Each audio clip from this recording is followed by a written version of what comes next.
We have risen from the ashes to school the masses. Hello, everyone. Welcome to another edition of the Scholars of Wrestling Show. I am your man behind the microphone, Scholar Jeff. Joining us this week, first of all, we've got the current reigning Scholars of Wrestling heavyweight champion of the world, Scholar Charlie. Scholar Charlie, how are we doing this evening, sir? A little sleepy, but it's been a hectic week. Hanging in there, ready to record a nice episode of Scholars.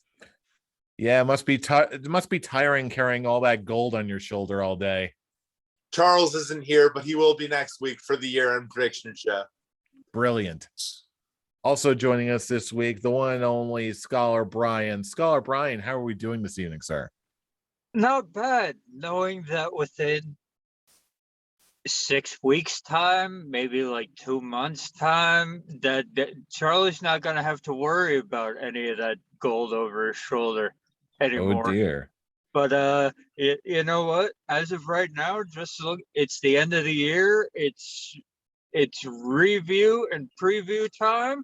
Let's 2022, I'm hoping for a good year. 2021 was pretty shit, not gonna lie, just throwing it out there. But we can, but yeah, end of the year shows are always good, always ready to go.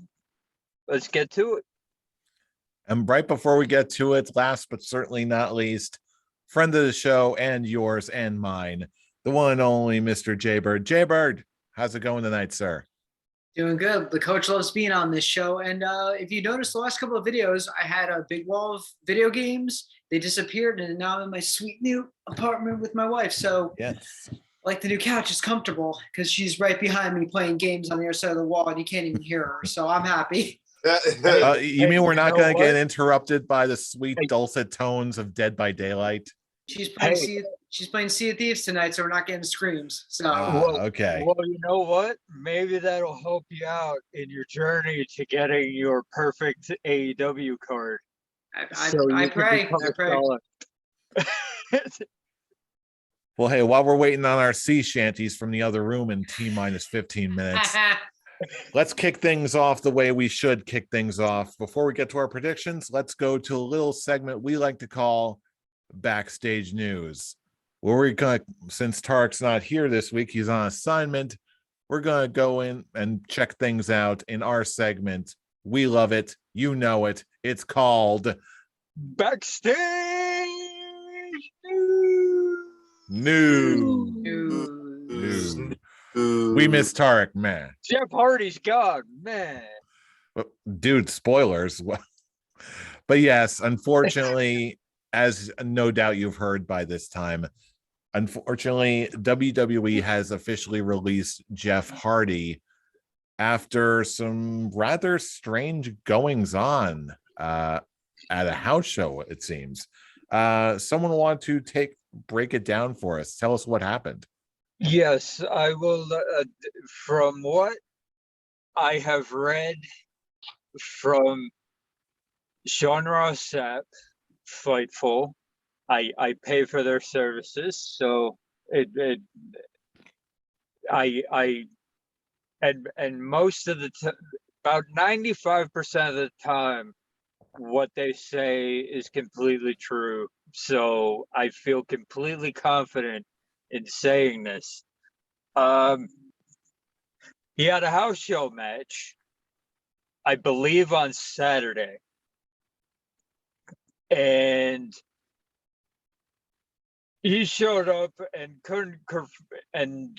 would have been unable to perform any of the high risk moves that he normally does. Like they didn't, like it. He wouldn't have been able to do the Whisper in the Wind. He wouldn't have been able to do the Swanton Bomb. If he wanted him to climb anything, it wouldn't have happened.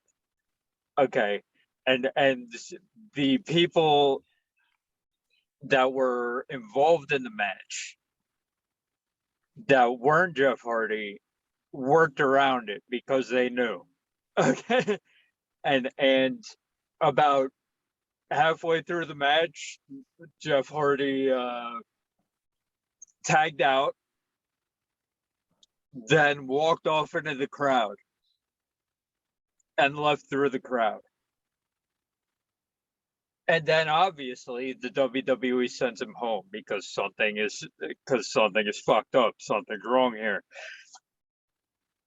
They send him home, and then about 4 days later, I believe we're taping this on a Friday. It came out on Thursday that he was released. And it also came out that he was offered help in rehab by the WWE, and Jeff Hardy turned it down, which is basically code for the wrestler saying, "Fire me, I'm done." and that's exactly what the WWE did.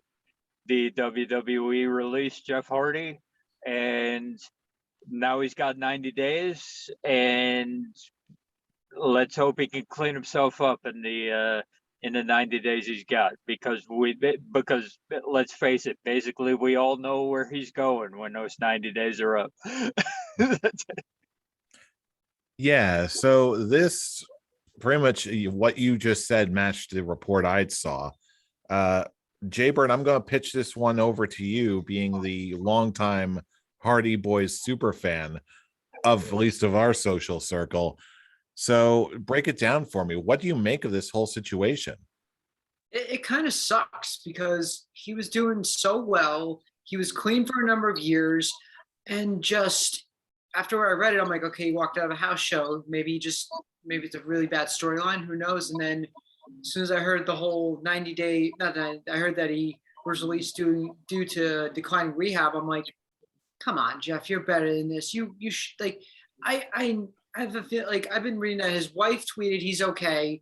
She's happy that the fans are supporting him, and hopefully he's gonna get clean and everything.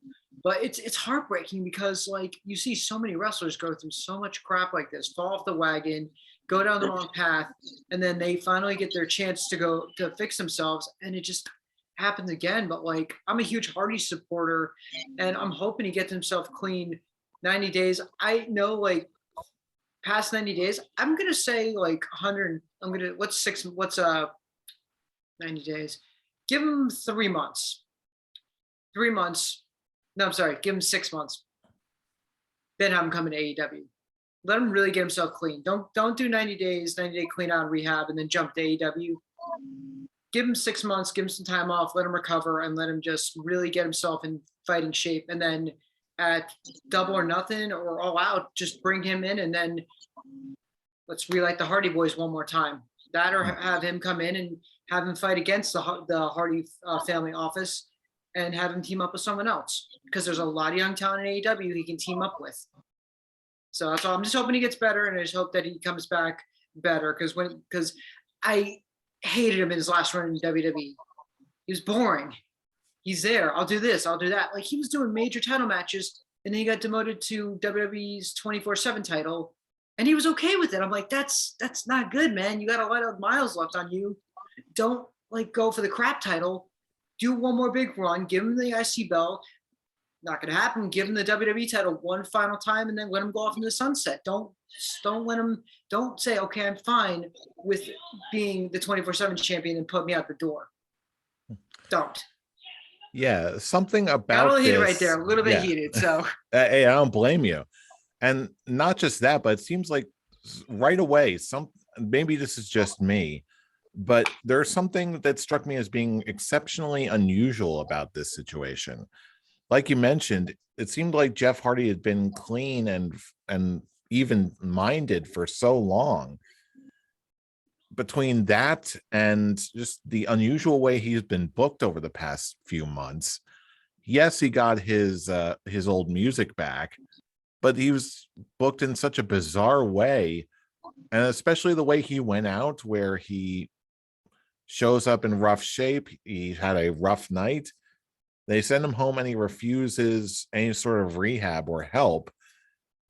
It doesn't seem like that would be something I would expect from Jeff Hardy at this point in his life. It just seems like you're right. Like, it almost seems like I am not happy with my spot, so I'm using this as an excuse to get released and to stop this nonsense. It's a victory road. It's a victory road incident again.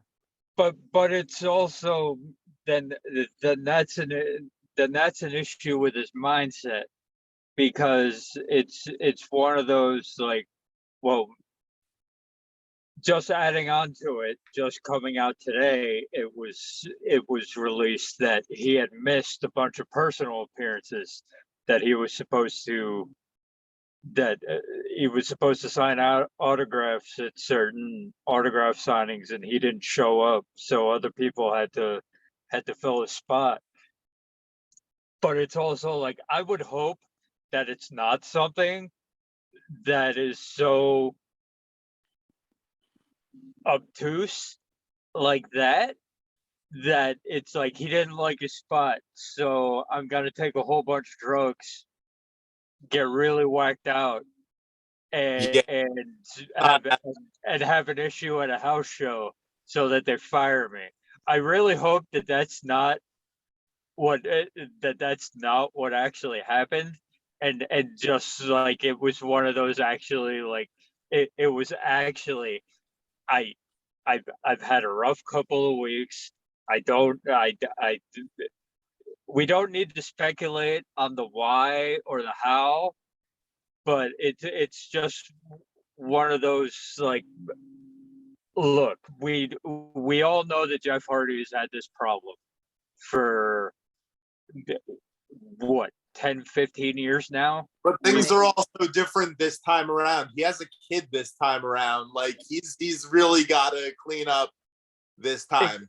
Exactly. So if it's one of those, like, he didn't like his spot, so I'm gonna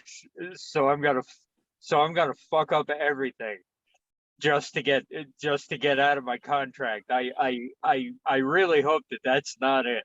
I know that it had to be put out there that it's weird and it's awkward like that, but I really hope that that's not it.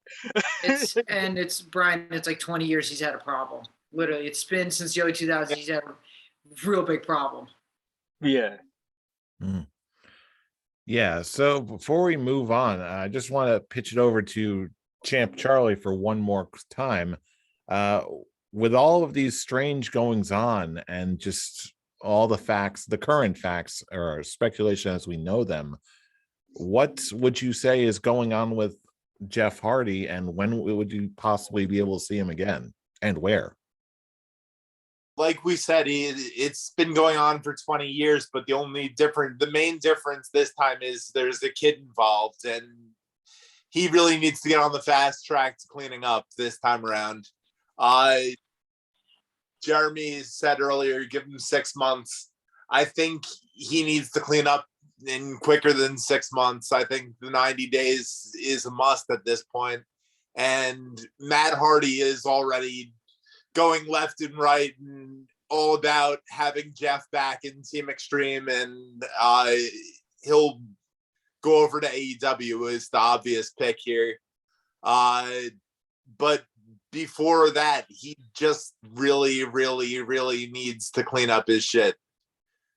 Well said. Mm-hmm. Yeah, it's like that's the big thing here. It's like we're speculating on where he's going and all that, but where he's going and what's going on doesn't really matter. All that matters is that Jeff, he needs to get on top of his shit, because like this is the third or fourth time that this has happened, and as Charlie said, there's a kid involved. There's much more at stake now, and I realize, trust me, my family and friends, we've all gone through it. Addiction is a horrible thing. Mm-hmm. It's really hard to get over. It's really hard to get over, but my best, my T's and P's out to Jeff Hardy and his family and all that. Get all this taken care of. Don't worry about where you're gonna end up next. You're Jeff Hardy. Whenever you show up, wherever you show up, okay, you're gonna be beloved wherever you go. The place is gonna light on fire no matter where he goes. Yeah. One more So get your shit together, get your priorities in order, and when you come back, we'll be here waiting for you. Well said. One more interesting tidbit is Roman Reigns was quoted saying that he was ready to do a program with Jeff Hardy over the Universal Championship before all this happened. God damn it. So it's just what it doesn't that whenever this has happened to Jeff Hardy, it has never made sense to me at whatsoever, never. because it's like whenever it happens, he's at the top of wherever he's at. So it's just like, hey, get your shit together, get your priorities in order, take however much time you need. Okay, you're Jeff Hardy. Okay, we grew up with you.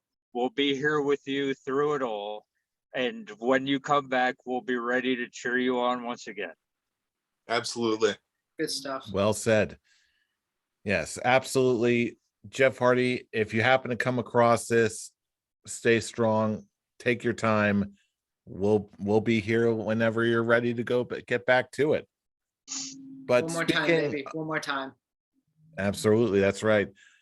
But speaking of predictions, let's get back to the big reason why we're here this week. As a part of our year-end series of shows, this episode, we're going to be doing something just a teensy bit different. We're going to be making some predictions for what we think is going to happen next year in 2022. Now, the way this is going to work is we're going to go round robin style. We're going to each go around taking turns making a prediction about what's going to happen in 2022 until we're going to keep on going until we've got 3 predictions. If one of our predictions happens to come true during 2022, that person will get extra bonus points towards the end of the year award show for 2022. So with that being said, do we all understand how this is going to roll? Yep. We're all ready to go. Brilliant. All right. So since Charlie, you are the current Scholars of Wrestling champion, you have first pick. What is your first prediction for what's going to happen in the world of wrestling in 2022? I got all 3 up here already. I know where I'm going to go with all of them, but I'm figuring that I'm going to do my somewhat left field shocker prediction first. That being said, I see the Street Profits breaking up and Montez Ford becoming a mid to upper card single star in 2022. Very interesting. Very, very interesting prediction to kick us off. Next prediction goes to Jeremy. What is your first prediction for 2022 in wrestling? Fine. I'm going to save my special one for the end. I'm going to go with the obvious prediction. After what Mr. Best in the World said on Wednesday night, I'm calling it. We're going to get a world title run with the Best in the World by the end of 2022. Punk world champion in AEW. Is that just to be clear here? Yep. Him and MJF are going to finish out that feud. Brian's going to lose. And then fuck it. I'll say it. He's going to dethrone Hangman before the end of the year. Buckshot Lariat, he's going to duck, he's going to grab him, big GTS, and there we go. Best in the World wins the belt. Very interesting. Since we're talking the AEW title picture, that's my pick now. I am going to stick with that topic, and I'm going to go with someone who I believe is going to be AEW World Champion in 2022. I believe his time will be right at that particular moment. So it may not be early in the year, but it could happen anytime. Maybe later rather than sooner. But I am going to place MJF is going to get his title reign in 2022. There goes bold. Very bold. Yep. Jeff stole mine. Brian, it's your pick. There's no one saying we can't make all the same picks here. If Brian, if you want to make that one of your predictions, go to it. Because while Jaybird was saying that CM Punk was going to dethrone Hangman Page, I was like, that's not the story you go with here. It's like you've got CM Punk and MJF going at it right now.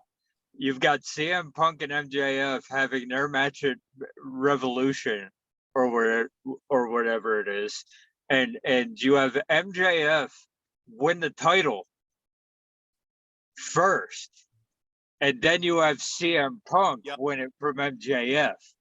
Yep, absolutely. So, but you know what? That's not gonna be my first one. Well, I already said it, so there you go.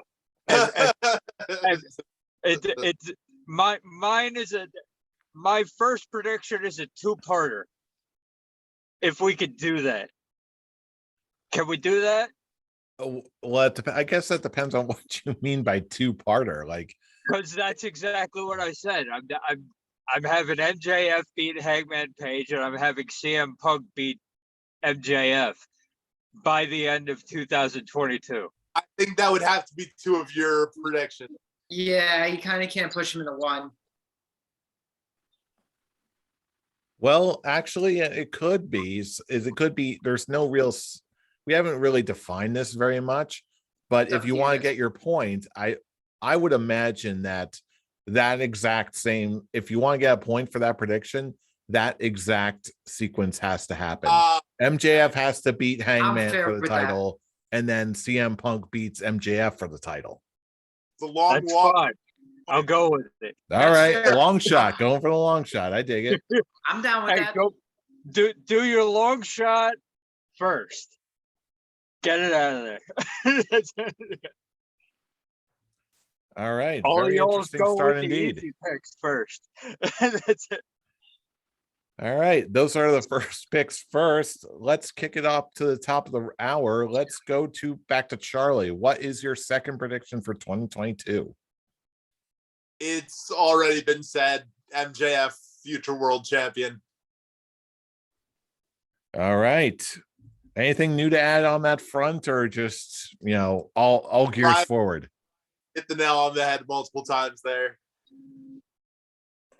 You see, I know what I'm talking about. He doesn't like to admit it, but he'll piggyback. All right. And I'll let Brian say he's right.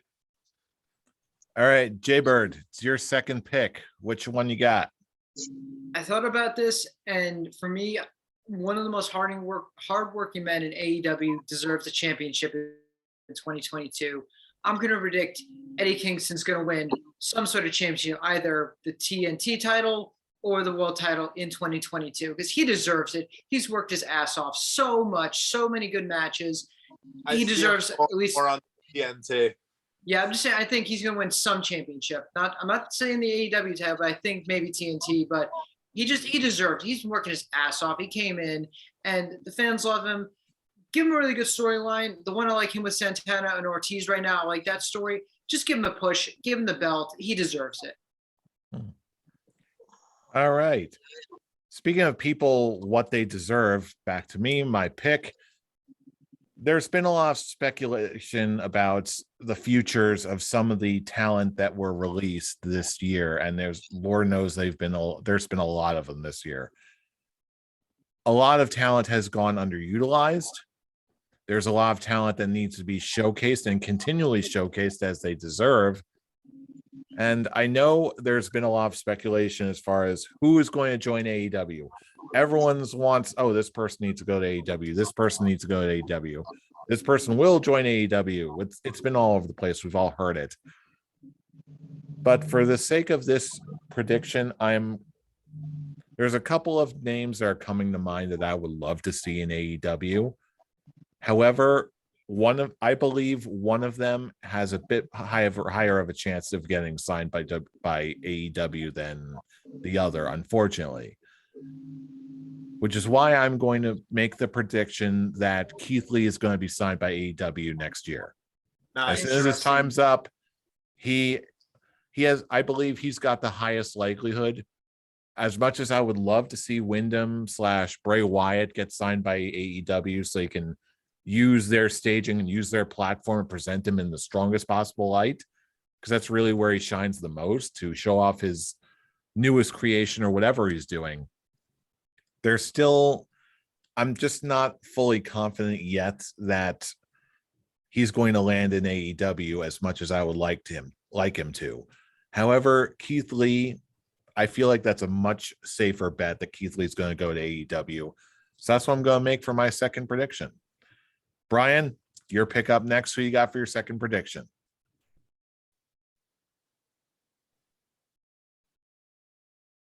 Not only will Sonya Deville be a full-time wrestler again in the WWE, by the end of 2022, she will be the women's champion on whatever brand she's on.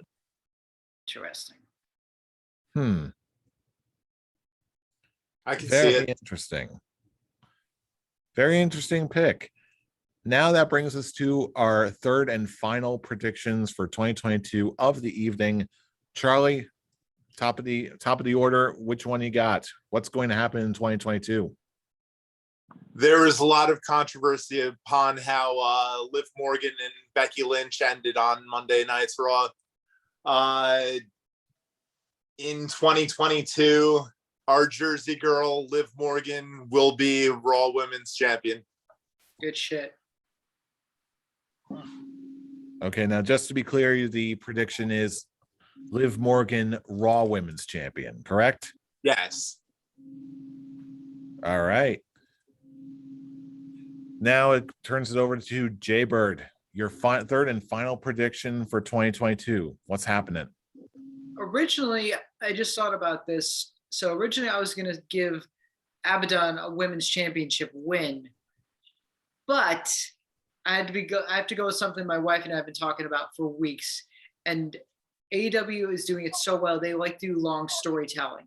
So if Kyle O'Reilly joins AEW, I'm calling it now. We are going to get an Undisputed Era versus an Elite War sometime in 2022. It's going to be the Bucks and Kenny teaming up against O'Reilly, Fish, and Cole in some sort of match in 2022. Very interesting. That was my wife's idea. She goes, "No, do it that way. Do Kenny and the Bucks." And I'm like, "I love you." So yeah, give me UE versus the Elite. That's that I want to see. Put it at all out. Just do a war over, because you can tell Cole is going to take over the Elite while Omega's out. He'll heal up. He'll come back. There'll be some shenanigans. We'll get O'Reilly in, and then we'll have the great trios match. That's what I want to see. All right. Very interesting. Now I have to admit there are a couple trends going here.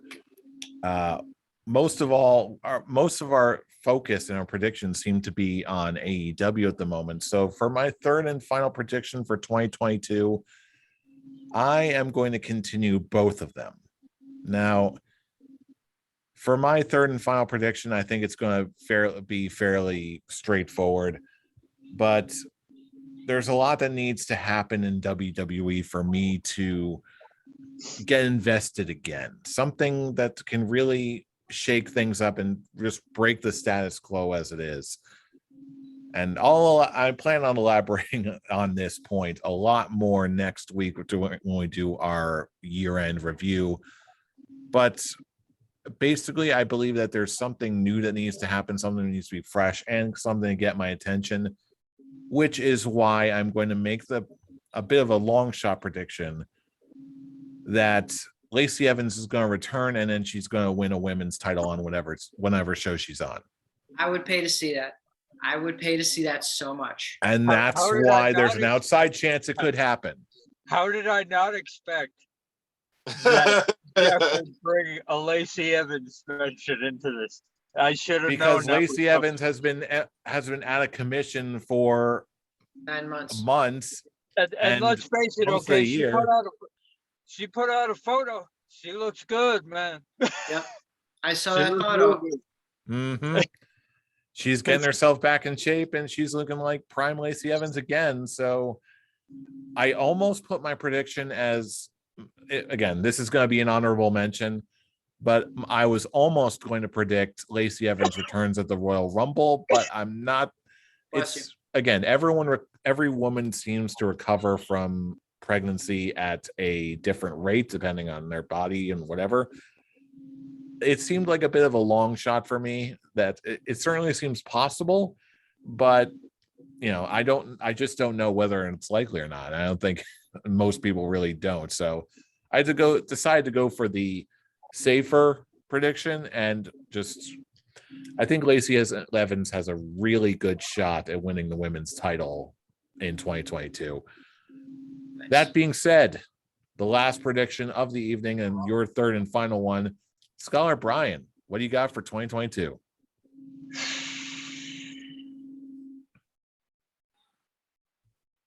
I don't want to go with the obvious one that I was gonna go with because Jaybird already said it. I thought that what my second one was gonna be was the Eddie Kingston Oh wow. title win, but as soon as Jaybird said it, I'm like, okay, I'll put my Sonya one up there, and I'll scratch the Eddie Kingston one. Let's see.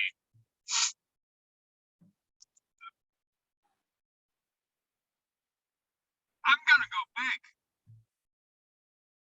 Matt Riddle wins the top title on whatever brand he's on by the end of the year. Wow. Holy wow. Very interesting. Very interesting prediction. Any elaboration on that thought process, or is just like a shot in the dark? It's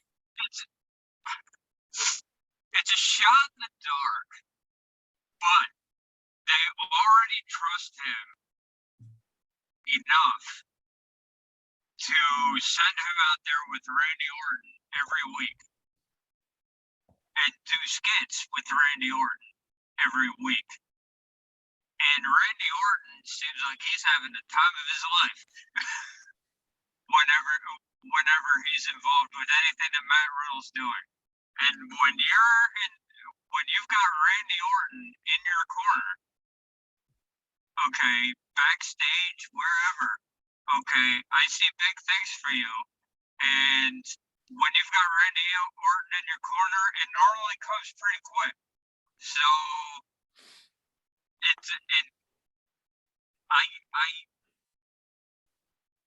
it is a shot in the dark, but I would not be surprised if I see Matt Riddle with a either WWE or Universal Championship by the end of the year, just based on what they've got him doing right now. Bro. Very interesting, bro, indeed. So yes, with that, those are our top 3 predictions for what we believe is going to happen with the world of wrestling in 2022. But now we're pitching it over to you, our fellow fans and audience. What do you think is going to happen in 2022? What are the big stories that are going to happen in the world of wrestling? We want to hear from you. So drop us a line all across the internet, Facebook posts, YouTube comments, and join. Of course, you can always join in the conversation on Twitter. You can follow us on Twitter, speaking of, at our main account at ScholarsOW for all the latest episode uploads every single week. You can also join us on our personal Twitter accounts, join the conversation directly. Champ Charlie, where can they reach you? You can reach me at Charlene. And Scholar Brian, where can they reach you? You can reach me following my fellow shaman, Ask MSK, if you've watched NXT at all in the last months or so. You can follow me talking to my fellow shaman, Mr. Riddle, at Atomic Beanpole. And Jaybird, where can they reach you? You can reach me at HeroUE316. And remember this, early in the year, I was BSing with you guys and I was like, I hope we see Punk come back to WWE someday, but it's never going to happen. And look what happened. I got my wish for the year. So Stranger on. things have No, happened. you didn't. You said he was going to come back to WWE. So, a world of wrestling. Shut up, Brian. Yeah. Punk is back. We don't care. It's Right. a beautiful thing. I can't have nice things. Thank you, sir. Appreciate it. Semantics. Ha. Bah. And you can join me and you can catch me enjoying semantics and good things in wrestling at I'm Robbie Rage. Join in the conversation. It's always a good time. But be sure to join us next week for the final episode of the year. It's our year-end episode, the best of everything. It's the Scully Awards. Join us for that because you know it's going to be a good time because we are the scholars of wrestling and you have just been schooled. You're welcome. You're welcome. See you all for the Scully Awards.